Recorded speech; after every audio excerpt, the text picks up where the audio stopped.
रंकिनी मंदिर, जिसे कपलगढ़ी घाट रंकिनी मंदिर के नाम से भी जाना जाता है, भारत में झारखंड के जमशेदपुर के जादूगोड़ा के पास पोटका ब्लॉक के बंसिला ग्राम पंचायत के रोहिणीबेरा गांव में स्थित एक मंदिर है।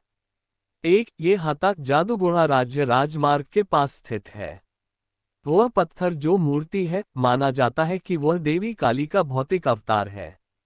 ये व्यापक रूप से माना जाता है कि प्राचीन काल में घने जंगल से यात्रा करने वाले लोग अपनी सुरक्षा और कल्याण के लिए रंकिनी देवी मंदिर में पूजा करते थे।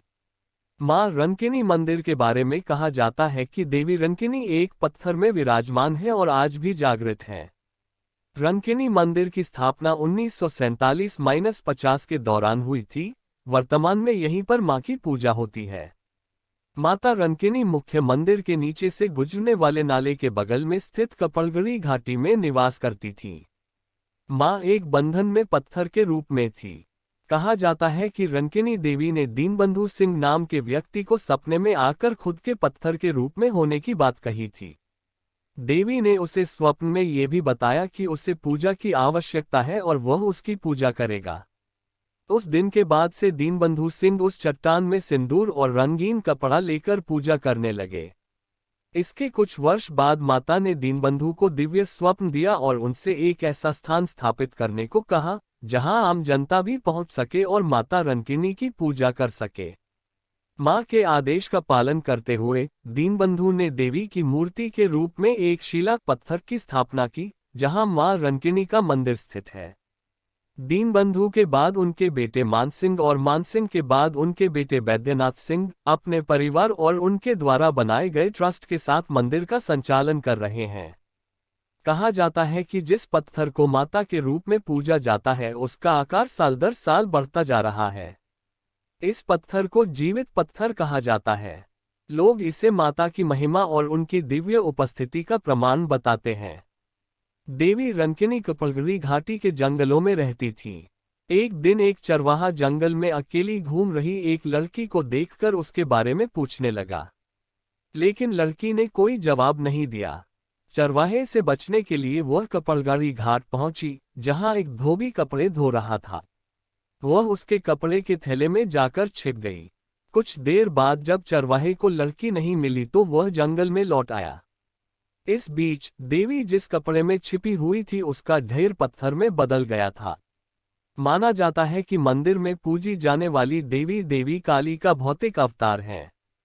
कहा जाता है कि यह प्राचीन मंदिर पहले एक चट्टान पर मौजूद था। किंवदंतियों के अनुसार मंदिर में अतीत में लगभग 1865 तक मानव बलि नरबलि होती थी, जब अंततः अंग्रेजों ने इसे बंद कर दिया। जनजातियों के बीच यह विश्वास था कि देवी ने स्वयं पीड़ितों को मार डाला था। पत्थर के देवता की पूजा मूल रूप से स्थानीय भूमिज जनजातियों द्वारा की जाती थी।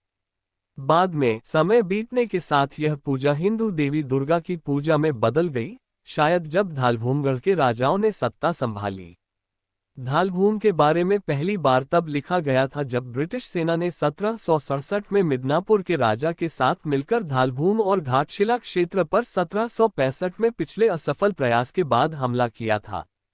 8 प्रसिद्ध बंगाली लेखक विभूतिभूषण बंद्योपाध्याय 1894-1950 ने रंकिनी देवी का उल्लेख किया है। उनकी बंगाली कहानी का नाम रंकिनी देवीर खगा है। वर्तमान मंदिर लगभग 70 वर्ष पुराना है, जिसे 1950 के आसपास बनाया गया था। मंदिर का प्रबंधन करने वाले ट्रस्ट का गठन 1954 में किया गया था। मुख्य मंदिर के दोनों तरफ भगवान गणेश को समर्पित एक मंदिर और भगवान शिव को समर्पित एक मंदिर है। हाल ही में एक हरि मंदिर है, कब राधा गोविंद को समर्पित रंकिनी मंदिर के पास निर्मित। शुरुआती दिनों में पुजारी आदिवासी भूमिज समुदाय से थे। तब से भूमिज समुदाय के पुजारी मंदिर में पूजा करते हैं। देवी रंकिनी को उच्च सम्मान दिया जाता है और जिले में रहने वाले आदिवासी और गैर आदिवासी दोनों लोग उनकी पूजा करते हैं। हाता जादूगोड़ा राज्य राजमार्ग पर स्थित यह मंदिर पोटका ब्लॉक के बांसिला ग्राम पंचायत के रोहिणीबेरा गांव में है। ये जादूगोड़ा से लगभग 3 किलोमीटर और टाटानगर रेलवे स्टेशन से 35 किलोमीटर दूर है। मंदिर में पूजा की जाने वाली प्रतिमा देवी काली का अवतार है। ऐसा कहा जाता है कि प्राचीन मंदिर पहले एक चट्टान पर मौजूद था। जैसा कि प्रचलित है, मंदिर में अतीत में लगभग 1865 तक मानव बलि भी दी गई थी, जिसे अंततः अंग्रेजों ने बंद कर दिया था। जनजातियों के बीच यह विश्वास चला कि देवी ने स्वयं पीड़ितों को मार डाला। उन दिनों पुजारी आदिवासी भूमिज समुदाय से थे। टाटानगर से जादूगोड़ा आए, जहां से मंदिर तक स्थानीय परिवहन ले